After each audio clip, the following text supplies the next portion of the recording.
Pemirsa, sekarang saya akan mengajak Anda untuk berbincang dengan salah satu yang disebut sebagai Crazy Rich Surabaya.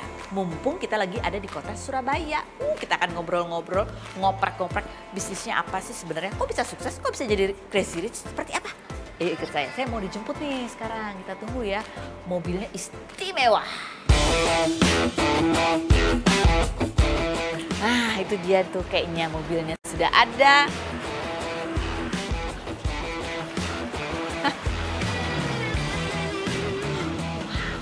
Mobilnya pink. Nah. Pencet dulu kakakku, halo. Mohon maaf nih, buka pintunya aja aku bingung. Hai Mbak Ayo, Delta Hesti. halo. Oke, aku mau jalan-jalan dulu sama mobil pink biar dilihatin orang-orang gitu kalau lewat. Yuk ikut.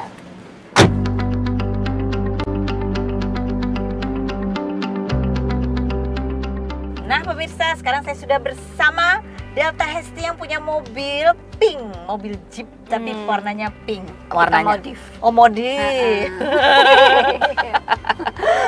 Nah ini adalah ya ini terkenal sebagai pasangan suami istri pengusaha, bisnisnya banyak dan julukannya adalah salah satu Crazy Rich People. Insya Allah soon. Amin. Richnya. Ya. Dan baru-baru ini juga lagi ramai karena memang mereka punya kedekatan juga sama almarhum Bibi dan almarhumah Vanessa Angel ya, sahabatan kan ya. Sahabatan. Tapi kita juga mau ngobrol ini tentang perjalanan karir dan bisnisnya Delta Hesti ini, karena kalau kita lihat ya, kita survei baca berita gitu, ada artikelnya, kamu itu adalah pengusaha yang justru lulusan SD, dulu waktu kecil pernah kerjanya cleaning service. Ngamen pernah. Jualan gorengan. Jualan gorengan. Sekarang punya berapa lini usaha? Wah nggak lupa deh. 10 lebih ya? Insya Allah lebih. Insya Allah lebih. Dalam waktu berapa tahun tuh kamu bangun bisnis sampai jadi sekarang? 11 tahun. 11 tahun. Dari 2010 sejak pacaran. Sejak pacaran. Kamu mengalami masa kecil yang ya kalau kita baca sih lumayan menantang ya. Pindah-pindah. Pindah-pindah dari Nganjuk, Malang, Jakarta, Surabaya. Surabaya titik terakhir di Surabaya pas ibu lagi hamil besar. Hamil adik Hamil kamu? besar naik, namanya itu Bemo, tahu nggak sih Kak? Bemo tahu yang roda 3. Bukan. Bemo apa? Bemo tuh apa sih namanya itu? Ya tempat kayak angkutan gitu. Oke. Terus di situ nggak punya rumah, alhamdulillah ada orang satu yang baik, kita tidur di rumah kosong. Oh gitu. Kita manjat di pagarnya.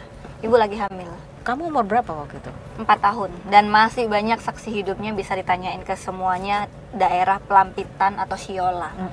Terkenalnya aku namanya Delta. Dulu Pas namanya kecil. Delta. Panggilannya Delta. Ya 4 tahun itu kamu udah pindah kota beberapa kali ya? Karena masalah keluarga. Masalah ekonomi. Masalah ekonomi. Dan mama kamu tuh sempat kerja pemulung. Ibu pemulung, ibu jadi ART, terus ya itu sih pemulung sama ART. Nah sekolah kamu hanya sampai SD? Sempat sampai SMP tapi cuman di semester kayak beberapa bulan Kak, karena memang kondisi keuangan gak ada. Aku mutusin, Bu kayaknya nggak kuat, aku udahan. Banyak yang karena kan ngerti kan, biasa tahu sendiri kan Kak, kalau kita ini anak orang nggak punya itu kadang dibully kan. Terus juga ketahuan aku tuh ngamen. Ini loh ngamen di sini, jadi kayak malu. Terus Umur akhirnya, berapa kamu ngamen waktu itu? aku sejak kecil udah ngamen. Iya. Di Siola. Terus apa duluan yang kamu mulai? Setelah kerja gitu, kamu mulai bisnis tuh pertama kali inget nggak ngapain?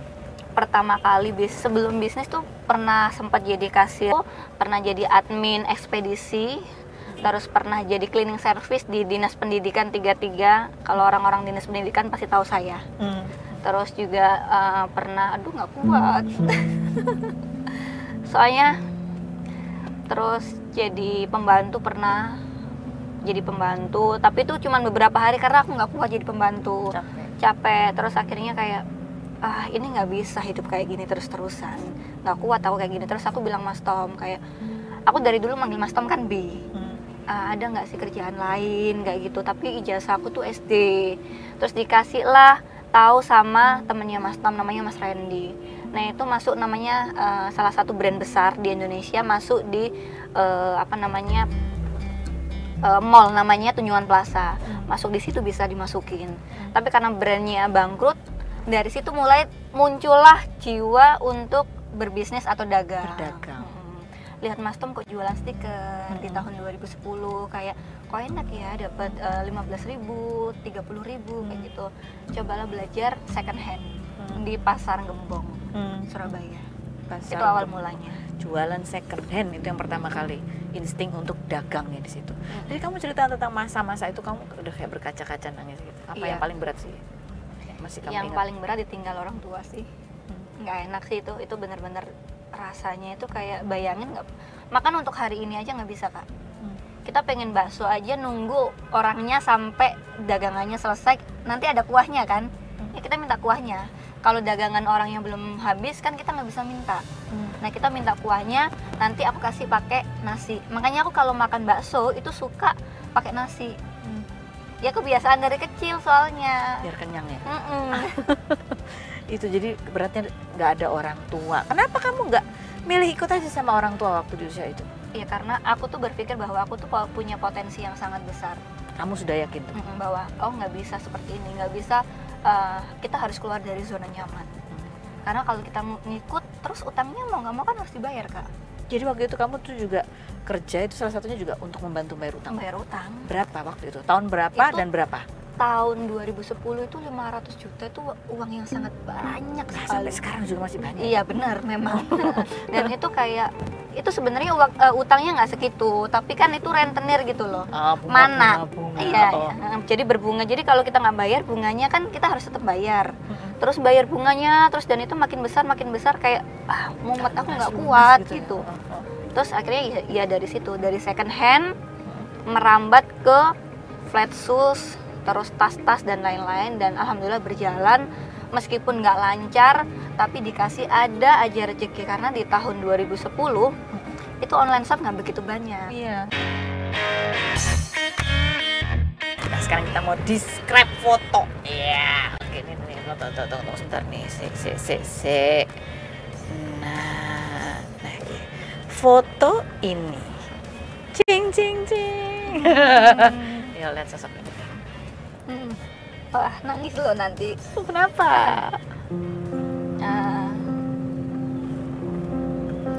Sosok yang gak kuat aku. Sosok yang beda. Dia itu orangnya tuh nggak romantis, tapi sebenarnya peka. Apa yang dia tuh kayak aku tuh kadang gini, tapi kok nggak romantis sih? Ya ngapain harus seperti itu? Kalau aku di tempat lain, ya udah aku sama teman-teman. Tapi kalau di rumah itu aku pasti milikmu kok. Aku pasti balik kayak gitu. Dan dia tuh selalu punya ilmu baru, itu loh yang aku suka. Dia bisa ditempatkan di mana aja. Mau belajarin aku. Kadang marahin. Tapi itu tuh semuanya demi kebaikanku kayak gitu. Kalau aku salah bener-bener dimarahin Kak. Kamu salah Bener-bener dimarahin. Kadang di hadapannya orang. Kamu nggak sakit hati? Udah biasa. Karena memang untuk kebaikan sih.